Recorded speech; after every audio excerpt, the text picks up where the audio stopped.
Ahora son las 9 de la mañana, 18 minutos. En este programa, Alberto, ¿cuántas veces hemos repetido una y otra vez que la serie de televisión del canal Caracol sobre el general Naranjo es una ficción? Y que muchísimas de las cosas que aparecen en la serie no tienen que ver con lo que él dijo a una entrevista en un libro. Hacen parte de la manera como los canales de televisión, no solamente en Colombia, Alberto, en el mundo, pues parten de una base y recrean a su antojo una historia. Y obviamente, pues, el protagonista de la historia, en la vida real, ¿cómo hace para responder, Alberto? ¿Eso no fue lo que él dijo? No, es absolutamente imposible.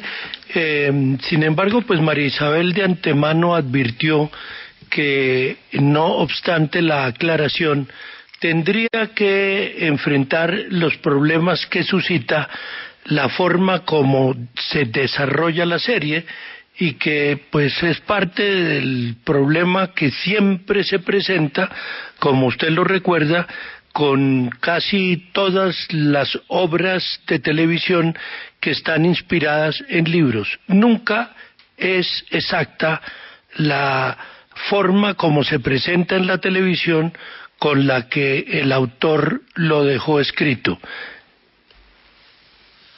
Agréguele un problema, Alberto, que el responsable del libreto, el escritor de la serie, se murió hace un año, Alberto. Luis González murió y él fue el que adaptó el libro a su manera. Hay muchos episodios que no sucedieron, hay otros que no sucedieron como ahí dice que sucedieron. Sí. Hace parte de la ficción y de la licencia que se tomó la Fox para hacer la serie. Pero los libretistas nunca dan explicaciones, porque pues ellos hacen su trabajo, que es un trabajo intelectual, artístico y cultural, y no dan ninguna explicación a su obra. Claro, pero siempre, digamos, se dijo que era una historia de ficción basada en hechos de la vida real que habían sido plasmados en un libro, pero siempre fue una historia de ficción. Todos los días el general Naranjo se levanta y pregunta: ¿quién llamó a quejarse por el capítulo de anoche? Y en esas lleva un buen rato. Le quedan 2 semanas, ¿no? 2 semanitas. Sí, pero es que no, están pasando cosas terribles en la serie, y aunque él pues había pretendido no tener que aclarar lo que está más que aclarado, pues lo quiere volver a aclarar.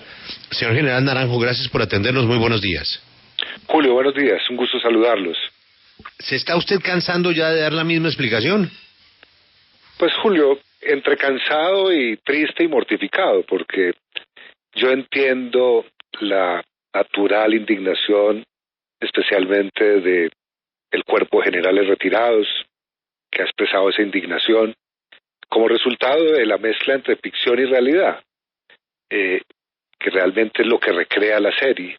Pero como quiera que la serie me atribuye a mí episodios donde nunca estuve, soy el protagonista de grandes resultados contra el narcotráfico, donde hay otros héroes que lo hicieron, pues ellos llegan a interpretar que yo estoy detrás, digamos, de el libreto, que direccioné el libreto y que no tuve arrestos para simplemente promover una recreación de un libro para exaltar mi figura, cosa que no es cierta. Porque la verdad, lo hemos repetido todo el tiempo, yo soy responsable de las respuestas que concedí y que fueron plasmadas en un libro que publicó Planeta, y por esa respuesta yo asumo toda la responsabilidad. Y tengo que decirlo también, ya hace varios años ese libro se publicó, se difundió, y no he recibido la primera carta pidiéndome una rectificación, no cursa en ningún despacho judicial una aclaración donde me hayan demandado hacerla, y por lo tanto, comprendiendo la indignación que produce la serie, porque la serie evidentemente en esa mezcla de ficción y realidad muchas veces maltrata personajes, desfigura episodios de la historia, sí tengo que decir que me entristece que se llegue a pensar que yo estoy detrás de una campaña para exaltar mi figura como si fuera básicamente un ególatra que no le interesa la institución que lo vio nacer y por la cual ha trabajado y seguiré vinculado hasta el último día de mi vida, así lo haga desde la distancia que me he impuesto. Me ha impactado muchísimo la carta que le envió el general Massa, en donde ni siquiera lo saluda, sino dice: sin preámbulos voy directo al punto que motiva la presente. En la serie el general Naranjo, más familiares y amigos me han contado que el actor que interpreta al director de la DNS, el general Rocha, que es supuestamente el general Massa, de manera obvia y explícita me representa dejándome en inicua postración moral. Comillas, que conversaba con Santofimio, que le dolía el brazo de recibirle plata a Pablo Escobar, que las bombas que lo perseguían para matarlo se debían a que se había pasado al cartel de Cali, y así las infamias. Me remonto al pasado. Fui ayudante del mayor general Francisco Naranjo Franco, tu padre, cuando fue director de la policía. Su sucesor, el general Delgado, me nombró director de la Dijín. Previendo eventuales retaliaciones en tu contra, le pedí que me permitiera llevar al capitán Naranjo, a lo cual accedió. Y ahí cuenta toda la historia de la relación con usted y de lo que han sido sus años al servicio de la policía. Y termina diciendo que es de público conocimiento que hay un cisma en el Colegio de Generales donde figuras como uno de los principales protagonistas. Con tu serie ese cisma se ha profundizado. Además, adjunta una comunicación de Joe Toft, el director de la DEA. Yo creo que esa certificación la pide el fiscal Guillermo Mendoza Diago y a él se la manda. Esa certificación termina diciendo lo siguiente: cuando salí de Colombia en septiembre de 1994, consideraba al general Massa uno de los verdaderos héroes de Colombia. Yo no creo que sea el único que lo sentía de esa manera. Hoy estoy impresionado por los testimonios contra él. Encuentro duro creer que él tendría cualquier complicidad en el asesinato de un hombre que compartió sus convicciones y de quien él dijo siempre admirar y respetar. Esto no tiene sentido. Respetuosamente, Joe Toft. Hay que recordar que el general Massa pues está inmerso en la judicialización por el asesinato de Luis Carlos Galán. Yo quisiera conocer, general Naranjo, ¿qué le respondería usted al general Massa de esa carta tan fuerte que le ha enviado?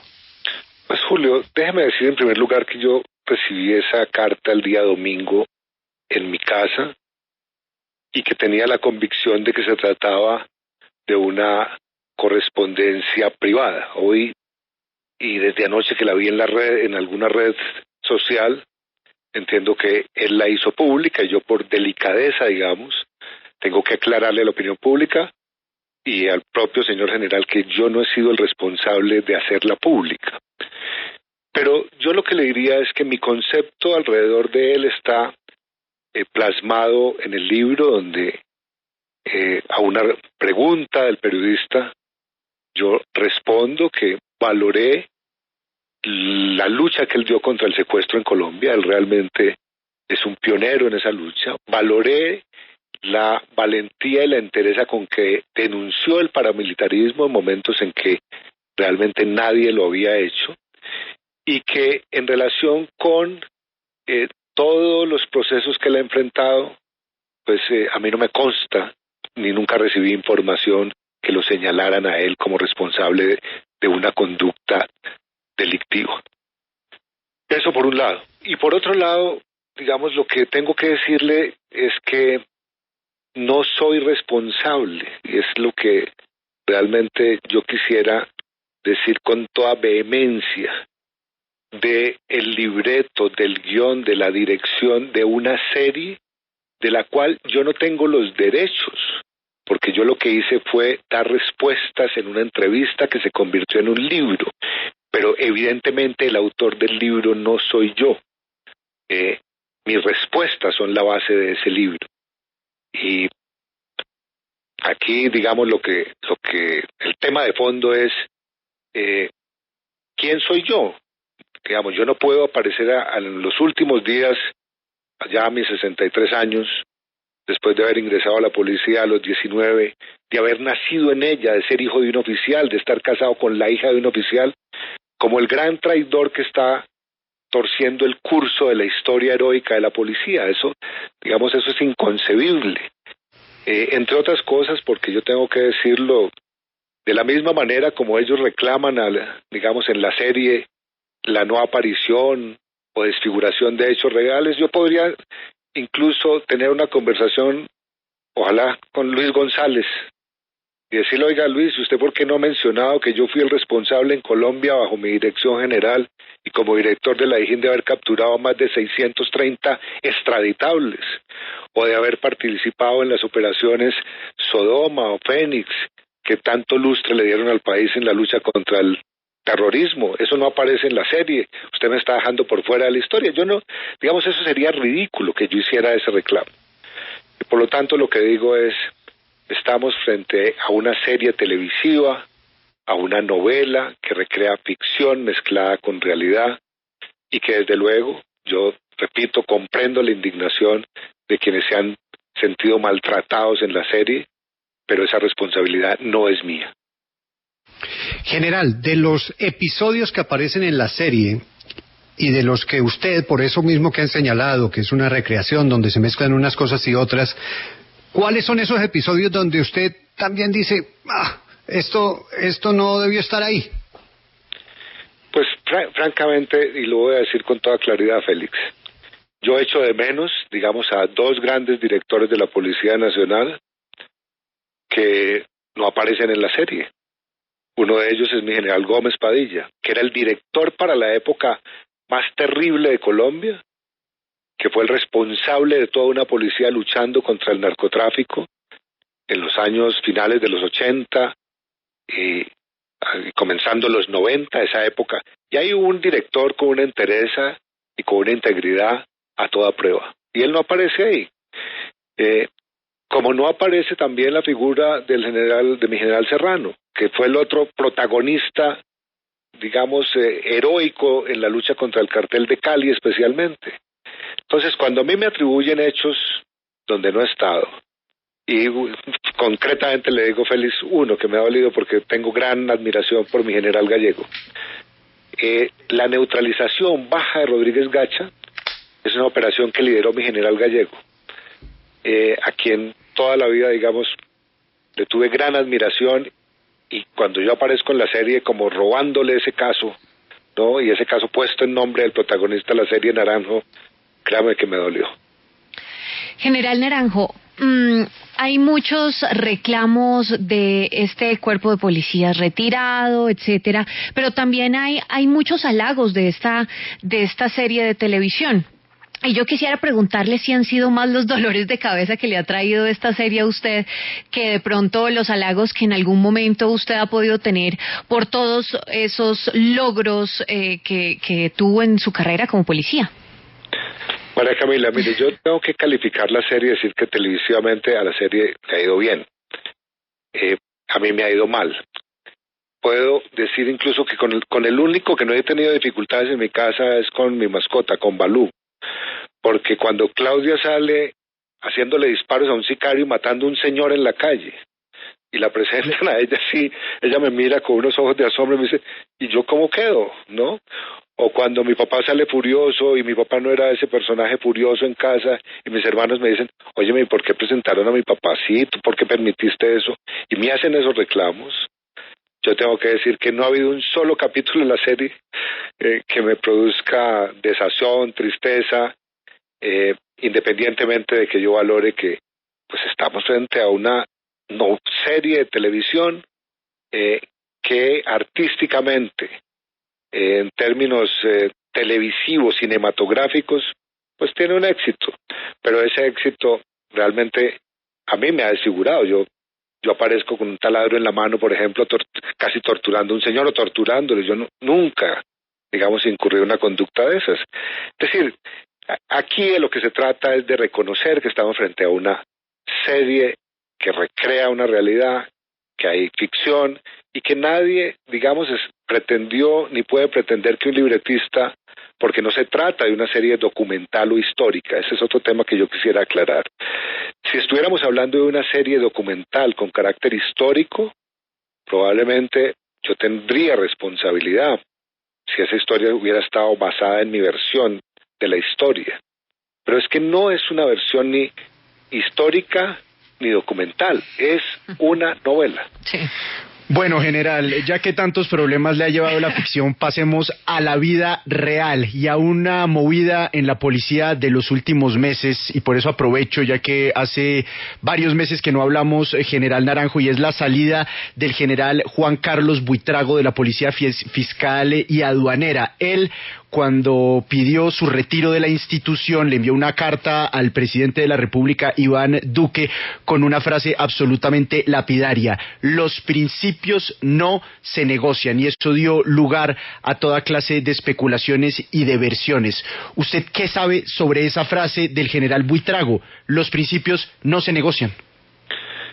Lucas, mire, frente a una afirmación que ha hecho Carrera, que realmente es contraevidente, que afirma esa versión de que yo, a pesar de haberme retirado hace más de 8 años, sigo manejando la institución, tengo que decir lo siguiente: hace ya 8 años no piso el despacho del director general ni la dirección general. Mi contacto con la Policía Nacional en los últimos años se ha limitado a 3 asistencias mías a ceremonias oficiales en la Escuela de Cadete General Santander. Una de ellas, el entierro de mi padre, las exequias de mi padre. Y por lo tanto, digamos, también aprovecho para decir ahora, no tengo nada que ver con lo que pasa en la policía hace 8 años, salvo que hago fuerza, que a la institución le vaya bien, salvo que celebro sus éxitos, salvo que lamento cuando hay compañeros nuestros en cualquier grado que se equivocan, y me duele que se equivoquen. Pero francamente, Lucas, no voy a hacer comentario alguno sobre las afirmaciones del general Buitrago, entre otras cosas porque el general Buitrago fue cercano, digamos, a mí profesionalmente. Yo lo recibí siendo subteniente en la Dirección de Inteligencia, y al final de mi trayectoria profesional, él fue el asistente general, es una especie de secretario privado del director general, porque es un hombre, digamos, que demostró mucha capacidad intelectual y mucho conocimiento de la policía, y luego, como lo probó, digamos, en los cargos donde estuvo, en la Escuela General Santander o en la Policía Fiscal y Aduanera, tiene unos resultados que presentar. General, y el otro tema es que con todo lo que ha pasado con la vicepresidenta, pues su nombre volvió a aparecer en uno de los episodios tal vez más difíciles en el plano personal y profesional que usted vivió, el caso de su hermano. ¿Cómo ha sido revivir eso y qué visión tiene de lo que ha pasado con la vicepresidenta? Félix, digamos, tengo que decir frente a sus compañeros y a su directora, Julio, que estos días he revivido especialmente una entrevista muy dura que usted me hizo durante el fin de semana en que se produjo la captura de mi hermano y la rueda de prensa que yo convoqué para anunciarle esa situación tan dolorosa y trágica familiar al país. Y recuerdo que cuando comenzamos esa entrevista, usted, digamos, con su proverbial dureza me dijo: no espere que esta sea una entrevista que le permita superar esta situación, porque la herida que esto le va a producir a usted va a terminar convertida en una cicatriz hasta el final de sus días. Y la verdad, eso resultó profético. Yo no me he podido liberar de eso. La cicatriz, tratan de abrirla en cada momento y hay gente que le echa sal y limón para que me duela más. Y lo que tengo que decir es que yo creo haber obrado, digamos, con total transparencia frente a los colombianos. Creo que el único camino, digamos, para un funcionario público en ejercicio es decirle a los ciudadanos qué situación se atraviesa, para bien o para mal. Y yo tengo que decirlo también, vivo agradecido de la reacción del país que me depositó su confianza, que valoró esa tragedia en su justa proporción y que solamente dejó a unos pocos detractores en la otra orilla diciendo pues que yo a través de esa experiencia tan triste con mi hermano pues terminé siendo simplemente un narcotraficante. General, en esa línea, y siendo usted además un hombre de Estado, que no solo portó el uniforme, sino que fue vicepresidente de la República, un vicepresidente debería contarle a su jefe, al presidente, una situación como esta desde el minuto cero. Pues es lo que yo hubiera hecho, digamos, cada persona toma sus propias decisiones, todas son respetables. Aquí hay una línea, digamos, tenue entre lo que es correcto políticamente, correcto éticamente, correcto legalmente, y pues son las tres circunstancias que hay que valorar. Pero yo lo que digo es que con lo que está pasando en la vicepresidencia de hace años, esa es una institución llamada a que enfrente un debate sobre la conveniencia o no, y me refiero a la institución vicepresidencial, si es conveniente o no, porque mi propia valoración ahora que he guardado silencio 2 años, que me lo he impuesto voluntariamente, pensando que de esa manera uno contribuye a que la llamada polarización eleve unas voces nuevas que nos saquen de ese abismo de la polarización, llego a pensar que la vicepresidencia no fue un buen invento de la Constitución del 91 y que la figura del designado producía menos problemas que la vicepresidencia. Es decir, general, que usted sería partidario de eliminar la vicepresidencia. Sí, me parece que, digamos, como está hoy concebida, pues se desnaturalizó, porque realmente la figura vicepresidencial es una figura sobre la expectativa de la ausencia permanente del presidente para reemplazarlo.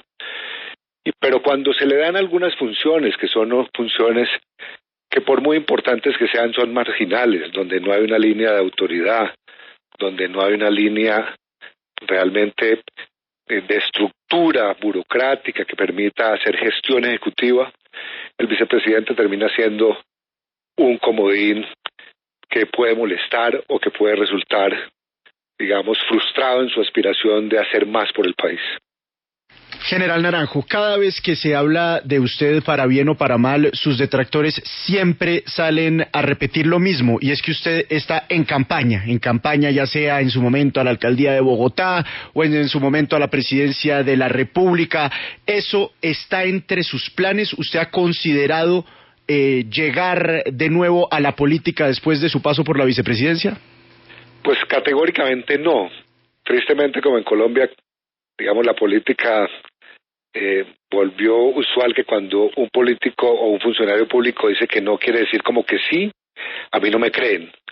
Pero la verdad llevo ya varios años diciendo no, y yo espero que los colombianos valoren mi coherencia, porque no aspiro a hacer política, ni mucho y menos electoral, y la verdad no estoy pensando en eso. Nunca pensé en salir a las calles a recoger votos en ningún momento, aún en los momentos de mayor favorabilidad y aceptación pública, siendo un hombre muy popular y con una energía del 5º piso, ya no con esta energía de 6º piso que tengo, y por lo tanto, Lucas, no haré política electoral. De eso pueden estar seguros todos los colombianos. Y también lo digo con mucho respeto, deben estar ciertos mis detractores que ven ahí un fantasma que realmente los lleva muchas veces a pelear contra los molinos de viento. Bien, nos queda claro de nuevo, general Naranjo. Mire, le hago... Pero ¿sí? Como él lo dijo al comienzo, esto todavía no ha terminado porque siempre hay coyunturas distintas y ya es una petición de muchos amigos y es una necesidad para el país. Pero él lo ha dejado claro. Mire, dice, cuando uno dice que no, no le creen. Le digo categóricamente, no me voy a lanzar. No, yo le creo. ¿Cuántas veces lo ha dicho acá? Yo y en le todas creo partes? al general, le creo, pero el general no es ajeno a que por el camino sucedan cosas que se salgan de su... lo hagan reflexionar sobre ese deseo que él hoy auténticamente expresa. Pero estamos a hoy, pandemia, junio 2020. Junio 16. Sí, espérese a ver. Bueno, no, mire, mientras esperamos yo le quiero preguntar y le quiero cambiar de tema, General Naranjo, porque sí quisiera saber qué piensa de esa decisión de Estados Unidos de calificar a Cuba como un país que apoya el terrorismo y que esto, pues, por supuesto, enredó mucho más la negociación con la guerrilla del ELN. ¿Cómo ve esto? ¿Qué tan lejos estamos de ese posible diálogo con esta guerrilla? María Camila, me está llevando a terrenos donde yo francamente he dicho que no quiero opinar. Lo que digo es, cualquier sociedad tiene que estar siempre revisando cuál es su capacidad de diálogo político para poner fin a situaciones complejas.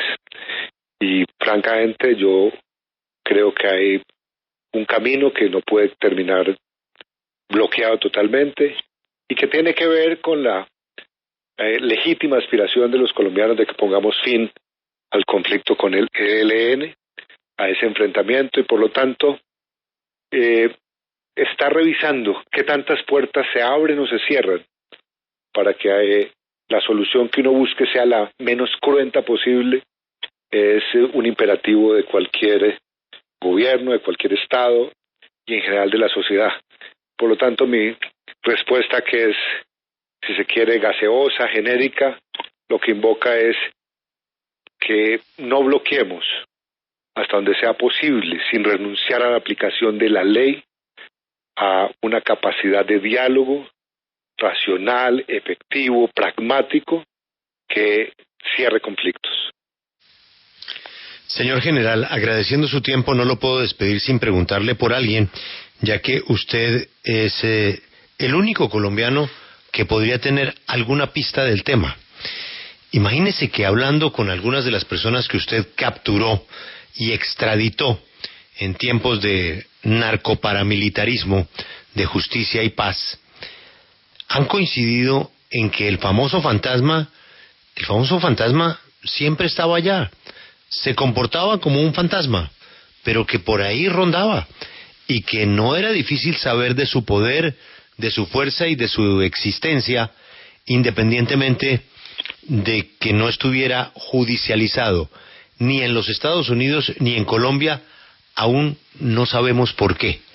Para el fiscal general de la Nación, el fantasma existe y efectivamente tiene severas sospechas de sus actividades criminales. Este Memo, el fantasma, este señor Acevedo, ya había pasado por su vida, general.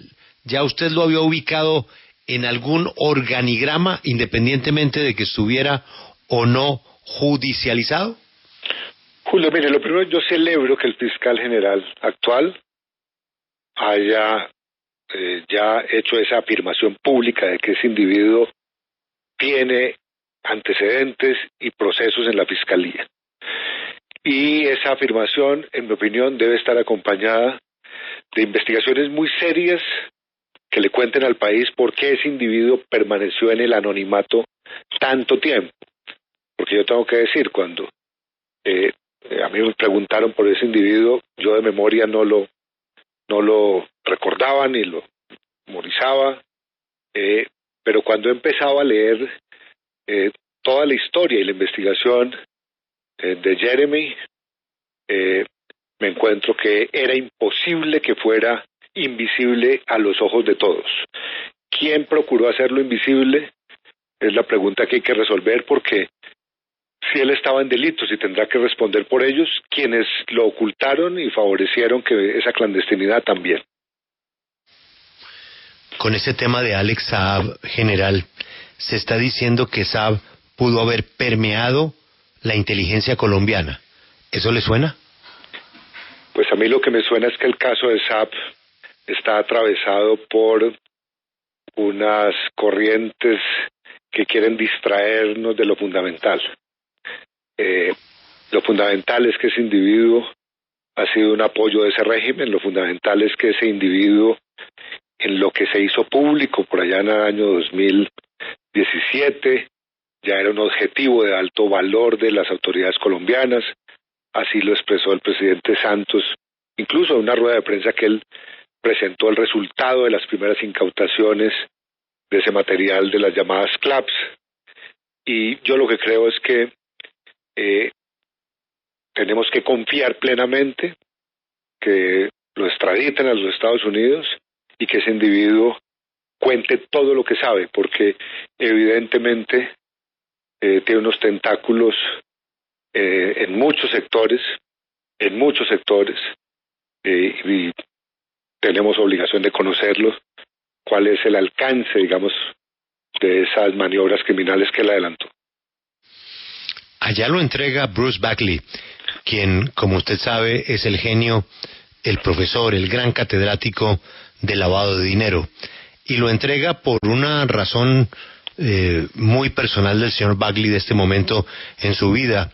Es un hombre de más de 70 años. Pero al entregarlo a él, pues va a entregar otras personas con las que tuvo relaciones Bagley en el tema de cuentas diferentes por las que circuló ese dinero de Alex Saab. ¿Usted cree que cuando él pise esa corte en los Estados Unidos, además de lo que está contando Bagley, podamos conocer con nombres y apellidos colombianos en el mundo de la política y empresarial colombianos? Julio, no solamente por esa declaración. Yo lo que he entendido es que desde hace ya un buen tiempo se constituyó una especie de fuerza de tarea de 4 o 5 agencias norteamericanas muy poderosas, el FBI, la DEA, ICE, OFAC, y otras, y por lo menos otra, que han trabajado y que con la policía colombiana y con las autoridades colombianas recaudaron durante por lo menos 2 años información sobre toda la estructura financiera de Alex Saab, sus tentáculos, sus movimientos, la red financiera, repito, y por lo tanto creo que Estados Unidos tiene un caso sólido, donde a mí lo que me extraña, lo tengo que decir también claramente, como ha sucedido en tantos casos, es que en Colombia el señor, siendo colombiano, no tuviera orden de captura y sí tuviera un indictment en Estados Unidos y no aquí.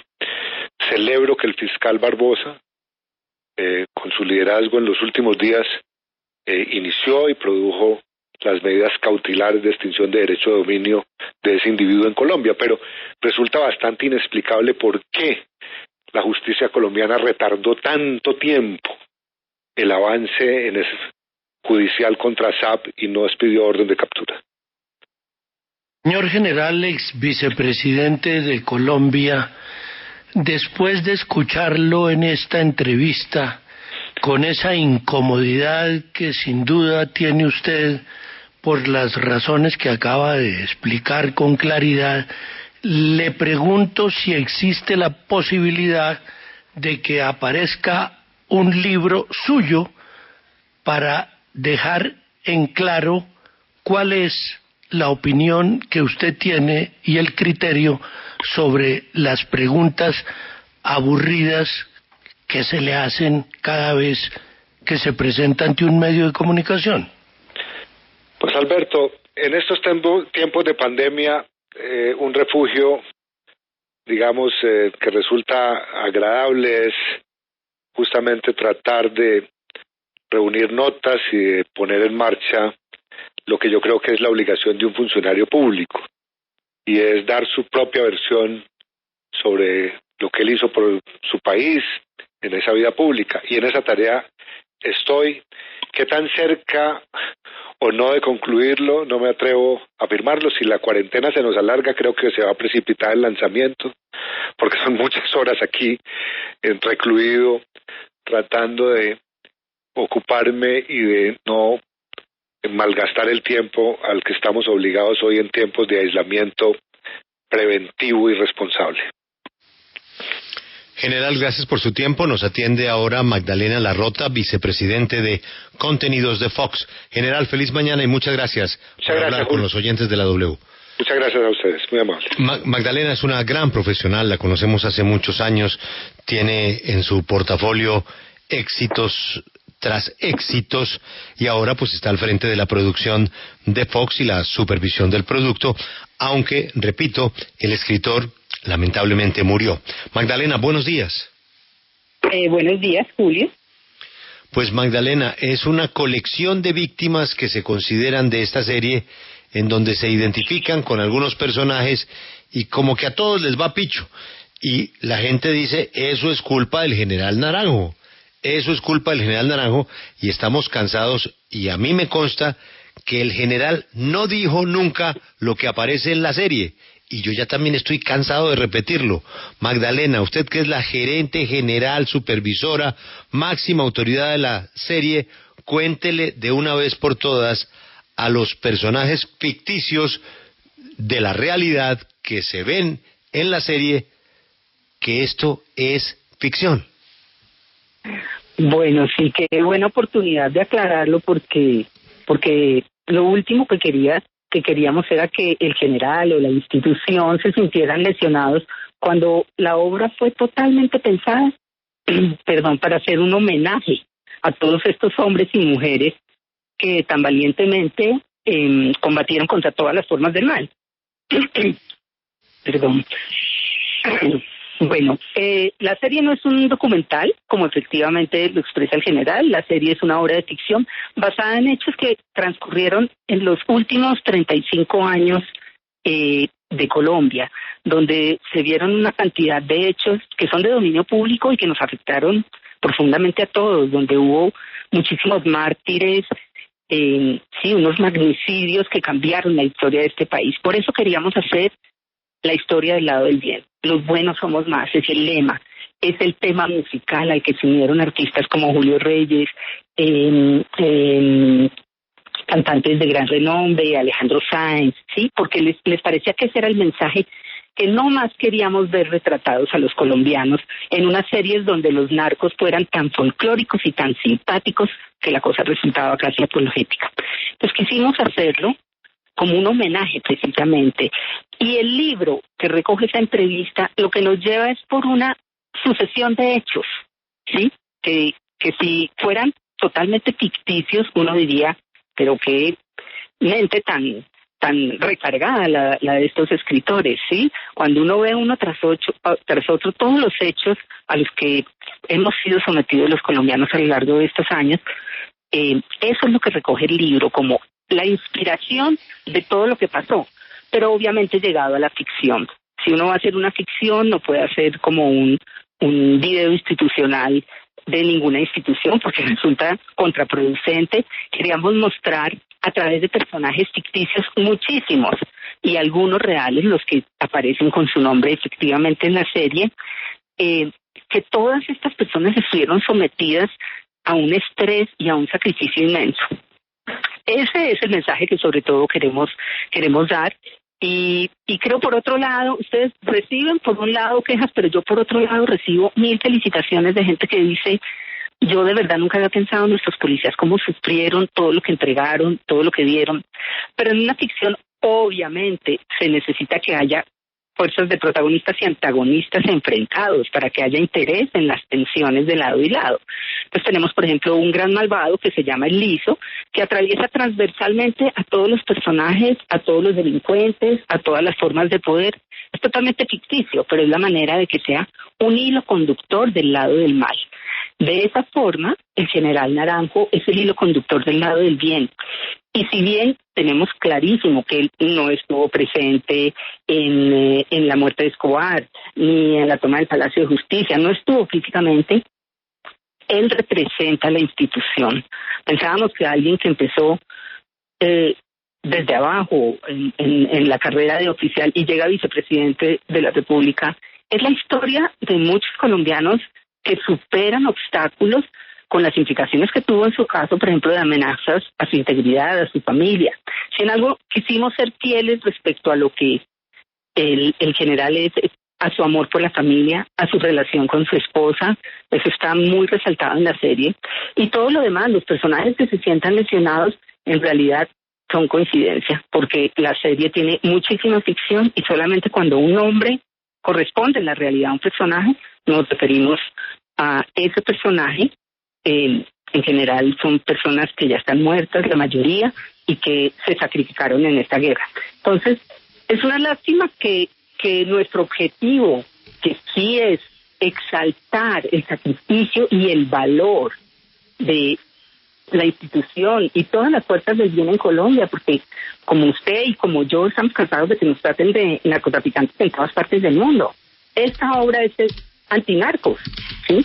Creo que nadie se puede quejar del tratamiento que se le da a los narcos en la historia, donde se muestra descarnadamente su crueldad y su capacidad devastadora de la ética, de la moral. Entonces, queríamos resaltar eso. A veces, sí, claro, el general aparece como un superhéroe, el general representa al general José Serrano, a todos los generales que gracias a ellos esas batallas se ganaron. O sea, para nosotros esto debía ser un homenaje y como tal lo hicimos.